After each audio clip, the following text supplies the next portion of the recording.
ఈరోజు దేవుని వాగ్దానం. హెబ్రీలకు రాసిన పత్రిక 4వ అధ్యాయం 16వ వచనం.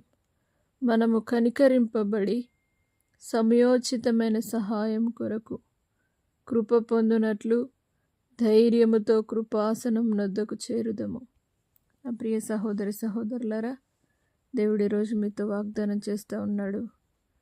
మనము కనికరింపబడి సమయోచితమైన సహాయం కొరకు ధైర్యముతో ఆయన కృపాసనం యొద్దకు చేరుదము అని.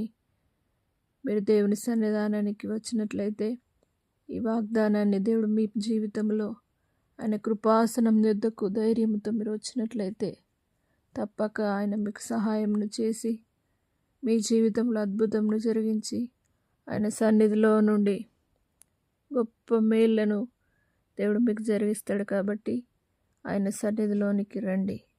ప్రార్థన. పరిశుద్ధుడా, నమ్మదగిన దేవా, మీరు కనికరం గల దేవుడవు.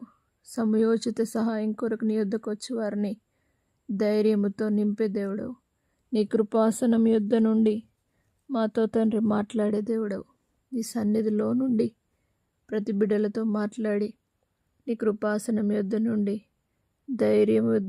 ధైర్యముగా ముందుకు సాగే అనుభవం చేత నింపి ప్రతి ఒక్కరిని నీ సన్నిధిలో నుండి గొప్ప దీవెనల చేత పంపగలరని నజరేయుడైన యేసు పరిశుద్ధ నామమును బట్టి అడిగి వేడుకుంటున్నాము తండ్రి.